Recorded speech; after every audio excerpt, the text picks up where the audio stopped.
It is Tuesday, March 4th, and we're going to start out with this since it's popped up on the news that a Canadian premier in Ontario says they're going to shut off the power to the United States if Trump wants to go ahead with the tariffs. So we have conspiracy theory and possible conspiracy in action here.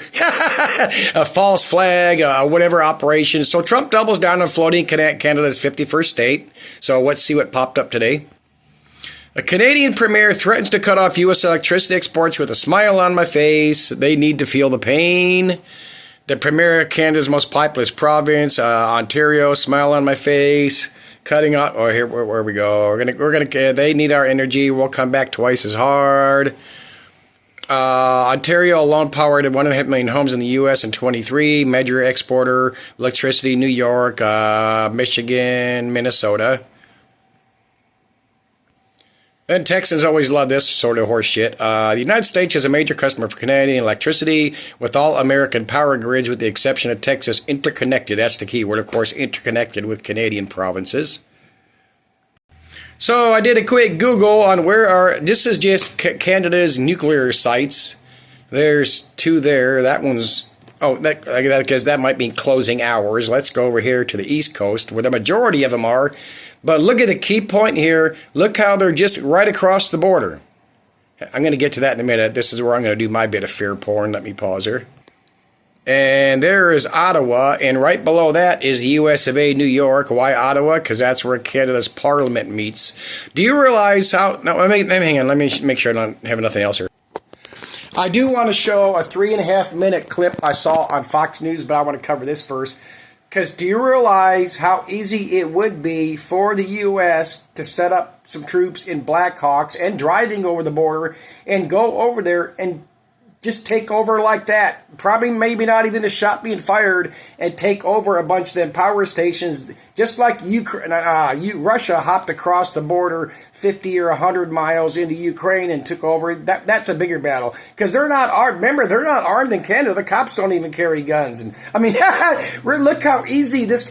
This could actually happen. Why? Because the whole Trump New World Order shit, this is completely different than any of us has ever seen and ever imagined what's going on. I mean, do you realize how easy would that be to get a bunch of your Marines and your Navy SEALs and all that ready to fly over and drive over and just take certain places? You could be into Ottawa before they were even alerted the fucking helicopters were coming. I mean, that's how easy this would be. I mean, this would be like when years back when they sent the military in to wander around Panama and looking for Noriega. I don't think a shot was fired there. And you got, this could insanely go that way. Okay, now let's look at the so-called facts. Trump's doubling down on, at least to speak, making Canada a state, or at least taking it over. Pick your fucking choice of words. And now you got this premier and Canadian. I caught that.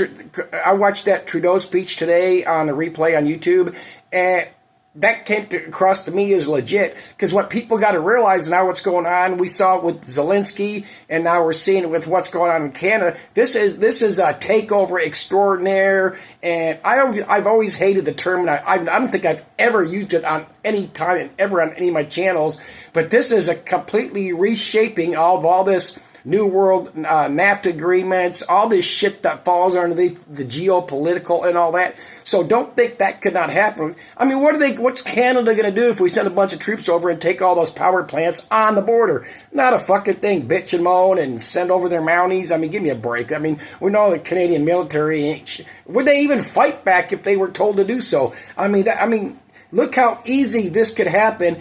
And if it was set up this way from the beginning, between the New World Order people, all the New World Order people under Trump, and you only need a few Canadians like this premier to speak up and say, "Oh, we're going to shut off your power." So what does Trumpy got to do? Oh, fuck, we can't let him shut off the power to the American people. We got to go take over those nuke plants. And you get it. Do not think with what's going on right now. Do not think that could not happen. Okay, now I want to show a clip from it's either Fox or CNN.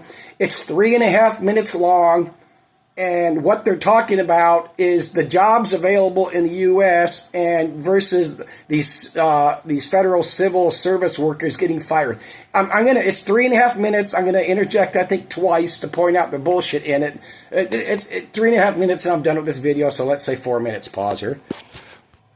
Okay, so it's Fox. It's called the Will Cain Show. But listen to what's said here. Let's go. While I'm rooting for the president, I would ask Howard Lutnick. I would ask all of them.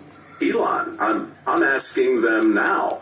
What is the plan for the workforce? Please don't put your head in the sand with regard to that question, because look, like I said, it's a hard question to ask because it's an unpleasant question to answer.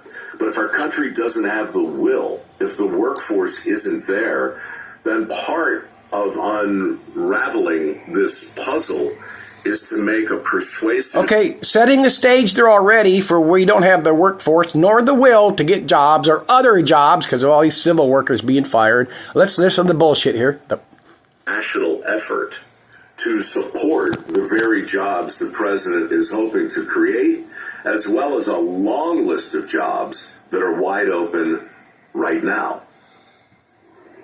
Okay, long list of jobs wide open right now. He's going to mention a figure. And what about these? Okay, these other jobs are future jobs for these factories and all this shit. They're supposed to, Musk and Doge, you're going to Trump and cloud factories, foreign visas. But let's go on. Let's hear the bull propaganda. Conversation earlier today with Mike Rowe on the job gap today in the United States of America, in that there are some 7 million jobs that remain unfilled today, not just a skilled... Oh, really? What aren't these 7 million jobs? He says not only the skilled, in other words, the unskilled. So you want to take all these skilled civil service workers and throw them into McDonald's and shit. But let's go on. I got it. Sorry for interrupting. But a willingness gap as well of American men, primarily men, seemingly disinterested or unwilling to fill the jobs that are open today, many blue-collar jobs. He said it's something to think about if we talk about reshoring and bringing all of these businesses back to America through tariffs, onshoring various companies. We need to figure out our workforce. Joining me now is the White House Deputy Chief of Staff, Stephen Miller. Stephen, it's always great to see you. Great to be here. You're always smart on this. What do you think about that, by the way? It's great to bring jobs back to America, to bring companies and manufacturing back to America, but there is something going on with the American workforce and young men choosing to accept the jobs that are looking to be offered to them. Well, there's a very important point on this that I'm very glad to get the opportunity to share today. He's going to share it. That mass migration drives Americans and U.S.-born workers out of the workforce, oftentimes in a permanent way, through alienation, social networking, and crowding out effects. Let me give you a great example. Okay, yeah, listen to this. He's talking about when migrants came in and took jobs. You went to New York City in the 1980s. It was overwhelmingly likely that your cab driver, when you showed up, would be a New Yorker. A U.S.-born, a New York-born cab driver. In fact, I think only about 80% of cabbies in the 80s were foreign-born. So you'd show up as a tourist, you come in from Omaha, you get a cab driver, it's a U.S.-born cab driver, he would tell you about his favorite sites, his favorite restaurants, favorite things to see. There's a good chance today that, of course, if you went to New York City, that the cab driver would be foreign-born. Now, that's not an attack or an insult or a disparagement of that cab driver. The obvious lower-paid job, got to work massive hours to make any money as a cab driver. As immigration changed, and we brought in immigration networks to fill up all of those jobs, it created social networks that crowded Americans out of that. And many Americans no longer saw that as a job in which they would feel like that was part of their social network. You see this in profession after profession, where so many jobs, again, look at, for example, entry-level jobs in many fast food restaurants. Entry-level. In areas that have very high amounts of immigration, it is very often the case that those workers are indeed foreign-born. If you go to a part of the country where there's very little immigration, you will often see high school students, U.S.-born, doing those jobs to earn extra. No, he had that right. High school graduates. You got people out of college working at fast food joints. Give me a fucking break. And again, they're trying to excuse these civil service workers. They could go be taxi cab drivers. They could go work at McDonald's and Burger King and Denny's, and they're going to be just fine. Listen to this. he can't even twist it worth the fuck. But these Trump believers and Fox lovers eat this shit up. What elites don't understand is that unfettered migration changes the nature of the workforce in a very permanent way. As we will point. I mean, that was just so fucking stupid and lame. I mean, you're the workforce. Trump's not. There's probably over 400,000 people gone now, civil service workers. But if Trump could get rid of the illegals, you could go be a cab driver and work at a fast food restaurant in an entry level position. I mean. I keep an eye on this Canada shit, see what happens, because somebody has to bow down and break. And I do not believe it's not Trump, i.e. those behind him, so let's see what they rock and roll with.